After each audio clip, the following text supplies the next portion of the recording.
ये वाली सोया चाप की रेसिपी है ना दोस्तों, आप एक बार बनाओगे तो आपको बार बार बना के खाने का मन करेगा। इसे बनाना बहुत ही आसान है, बिल्कुल कम इंग्रेडिएंट्स लगते हैं और बिल्कुल मलाई वाली टेक्सचर रहती है दोस्तों। बहुत ही क्रीमी और बहुत ही मज़ेदार की रेसिपी ये है। हेलो दोस्तों, आप सभी को मेरा नमस्कार। मैं मोनी रान्ना बाटी में आप सबका स्वागत करती हूँ और आज मैं शेयर करने वाली हूँ मलाई सोया चाप की रेसिपी। इस रेसिपी के लिए सबसे पहले मैंने ले लिया सोया चाप और यहाँ मैंने फ्रोज़न वाले सोया चाप का इस्तेमाल करा है। मैंने सबसे पहले यहाँ पे 4 पीस सोया चाप लिया है, इसी से आज का रेसिपी बनाकर तैयार करूँगी। अब यहाँ मैंने कढ़ाई में डाल दिया काफ़ी सारा पानी। आपको पानी की क्वांटिटी खूब सारा लेना रहेगा इस रेसिपी में दोस्तों स्टेज में। अब यहाँ मैंने डाला अदरक लहसुन का पेस्ट। बेसिकली है ना, हम यहाँ पे सोया चाप को बॉईल करेंगे। आपको पता होगा सोया चाप पकाने से पहले हमें इसे थोड़ा सा अच्छे से बॉईल करना रहता है, तो इसके लिए मैंने यहाँ पे डाला अदरक लहसुन का पेस्ट। इससे क्या होगा ना दोस्तों, एक बहुत ही अच्छी सी फ्लेवर चली जाती है हमारे सोया चाप के अंदर। आप चाहे तो इस स्टेज में आप हरी मिर्च भी डाल सकते हो, इसमें हरी मिर्च का पेस्ट डाल सकते हो, आप धनिया के डंठल भी डाल सकते हो। ये सारी चीज़ें से है ना बहुत ही अच्छी सी फ्लेवर रहती है। और यहाँ मैं नमक का इस्तेमाल नहीं कर रही हूँ क्योंकि सोया चाप में ऑलरेडी पहले से नमक डला हुआ है। तब मैं इसे ढककर अच्छे से बॉईल होने के लिए रख दूँगी करीबन 10 से 15 मिनट के लिए। जब तक कि सोया चाप पक रहा है, हम यहाँ पे एक मसाला बनाएंगे। इसके लिए लिया है मैंने एक बड़ी इलायची, काली मिर्च और कुछ लौंग। यहाँ करीबन 10 मिनट हो गए हैं। आप देख सकते हो सोया चाप कितने अच्छे से पक कर तैयार हो गई है। इसकी कलर और टेक्सचर दोनों ही चेंज हो गई है। अब ये बहुत ही ज़्यादा सॉफ्ट बन गए हैं। अब हम इसे निकाल कर साइड में एक प्लेट में रख लेंगे और हमें है ना सबसे पहले इसे थोड़ा सा ठंडा करना रहेगा। एक एक कर हम सारे ही सोया चाप को निकाल लेंगे। अब है ना, यहाँ मैंने एक पेपर टावल से सोया चाप को अच्छे से इसे डैप करके इसे अच्छे से पोंछ लिया है। इसमें कुछ भी बिल्कुल भी पानी नहीं है, इसके अंदर आपको पानी बिल्कुल भी नहीं रखना है। इसको आपको ऊपर से बिल्कुल अच्छे से ड्राई करना है क्योंकि सोया चाप को हमें तेल में फ्राई करना रहेगा। तब मैं यहाँ पे स्टेज में से स्टिक में से बाहर निकाल ले रही हूँ और इसे मैं कट कर लूँगी। तो यहाँ मैं एक एक इस तरीके से हर एक स्टिक से है ना, मैं यहाँ पे 4 पीस निकाल रही हूँ। आप है तो करीबन आप 3 से 4 पीस आप यहाँ पे निकाल सकते हो, या फिर आप चाहे तो थोड़े बड़े बड़े पीसेस भी आप रख सकते हो इसके। तो यहाँ आप देख सकते हो कितनी अच्छी से ये सॉफ्ट हो गई है, लेकिन इसके लेयर्स अभी तक अच्छे से खुले नहीं हैं। तो इसे हमें है ना अच्छे से इसे थोड़ा सा हमें ऑयल में फ्राई करना रहेगा। जैसे ही आप इसे ऑयल में फ्राई करोगे ना, आप देखोगे इसके अच्छे से सारे लेयर्स इसके निकल आएंगे। तो यहाँ मैं सारे ही सोया चाप को बिल्कुल प्रॉपरली कट कर ले रही हूँ। मैं कोशिश कर रही हूँ इसे इक्वल लेंथ में कट करने का। और इस स्टेज में आप ज़रूर से सोया चाप को अच्छे से ठंडा कर लेना और इसके ऊपर में बिल्कुल भी थोड़ा भी पानी होगा ना, तो आप इसे अच्छे से इसे ड्राई कर लेना। अब यहाँ मैंने कढ़ाई में डाला रिफाइंड ऑयल। इस स्टेज में मैं सैलो फ्राई कर रही हूँ इसे। आप चाहो तो इसे डीप फ्राई भी कर सकते हो, लेकिन एक चीज़ आपको ध्यान देना है कि सोया चाप को ओवर फ्राई मत करना दोस्तों। आपको इसे अच्छे से बस पकाना है, लेकिन हल्का सा इसे आप पकाना, ताकि इसमें एक अच्छा सा टेक्सचर आ जाए इसे फ्राई होने के बाद। लेकिन ये बहुत ज़्यादा पक कर वो ड्राई वाली टेक्सचर हमें नहीं चाहिए। एक बार अगर सोया चाप बहुत ज़्यादा ड्राई हो गई हो ना, तो जब हम फिर इसे मसाले में पकाएंगे ना, तो इसके अंदर में फ्लेवर्स अच्छे से अब्जॉर्ब नहीं होंगे। तो इसीलिए आप सोया चाप को इस तरीके से बस हल्का सा आप इसे सीख ले, मतलब हल्का सा जैसे ये सीख जाए तो आप इसे निकाल ले बाहर में। अब यहाँ जो एक्सेसिव ऑयल था कढ़ाई में, उसे मैंने निकाल दिया। अब मैं यहाँ पे ले रही हूँ कैप्सिकम और प्याज, जैसे कि मैंने बड़े बड़े चंक्स में कट कर रखे हैं।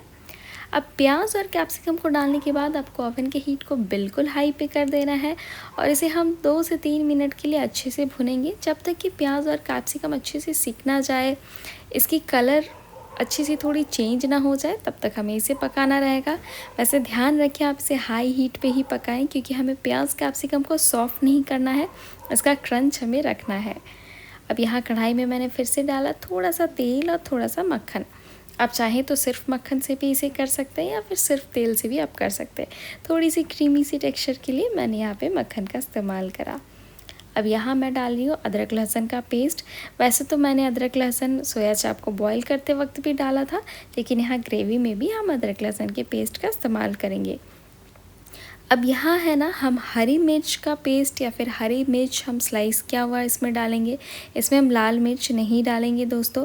तो इस स्टेज में हो आप चाहो तो आपको अगर मिर्च ज़्यादा पसंद हो तो आप यहाँ पे, आपको अगर थोड़ा ज़्यादा स्पाइसी चाहिए हो ना, तो आप यहाँ पे अदरक लहसुन के साथ आप हरी मिर्च का भी पेस्ट डाल सकते हो। साथ ही यहाँ पे मैंने डाला धनिया का डंठल।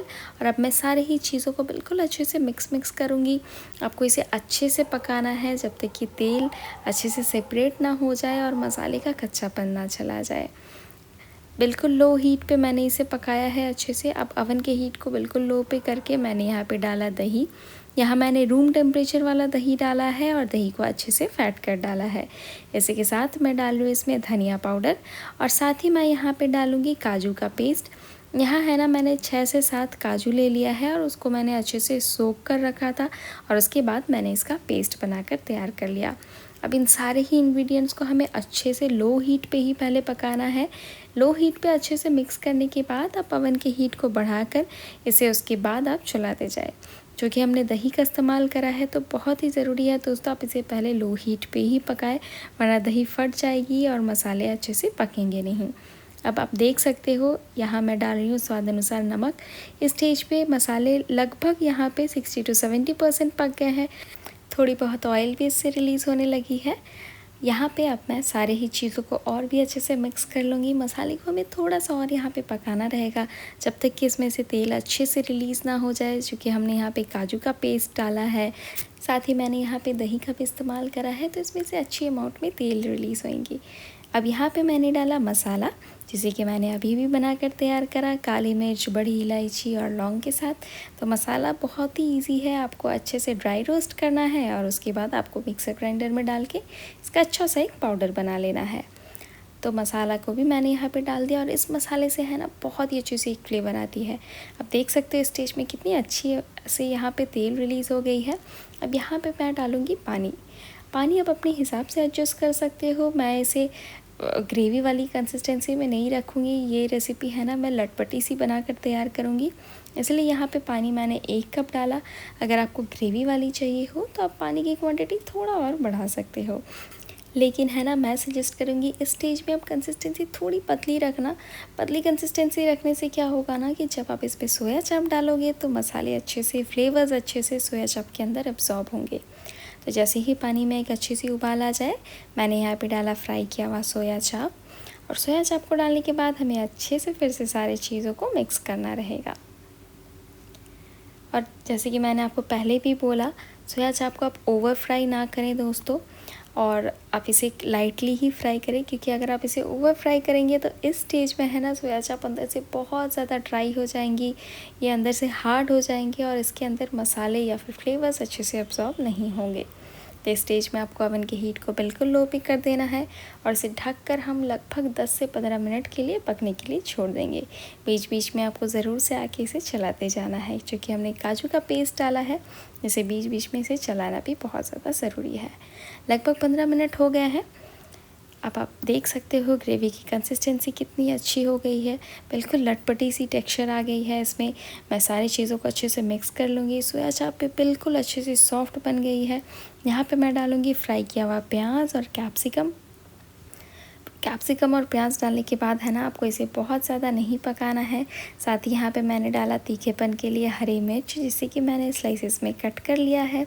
साथ ही यहाँ पे मैं डालूँगी थोड़ी सी और रिचनेस के लिए फ्रेश क्रीम बिल्कुल ऑप्शनल है, लेकिन इसे डालने से है ना बहुत ही अच्छी सी एक फ्लेवर आती है, बिल्कुल अच्छी सी एक क्रीमी सी टेक्सचर आती है, स्वाद भी बहुत अच्छा आता है। साथ ही मैंने यहाँ पे डाला कसूरी मेथी, जिसे कि मैंने ड्राई रोस्ट कर रखा है पहले से। बस अब आपको सारी ही चीज़ों को अच्छे से मिक्स कर लेना है एक बार, और बस हमारा ये मलाई सोया चाप सर्व करने के लिए बिल्कुल तैयार है। इसे आप नान, रोटी, पराठे के साथ सर्व करें या फिर आप गर्मा गर्म फ्राइड राइस के साथ सर्व करें। दोस्तों ये खाने में बहुत ही मज़ेदार सी लगती है। आप देख सकते हो कितना आसान है इसे बनाना, आप बिल्कुल मिनटों में आप इसे घर में बनाकर तैयार कर सकते हो। तो उम्मीद है मेरी आज की ये रेसिपी आप सबको अच्छी लगी होगी। रेसिपी अच्छी लगी हो तो लाइक, शेयर, सब्सक्राइब करें और पास में रहे बेल आइकन को प्रेस करना ना भूलें। मिलते हैं एक नई रेसिपी के साथ, तब तक के लिए धन्यवाद। Happy cooking.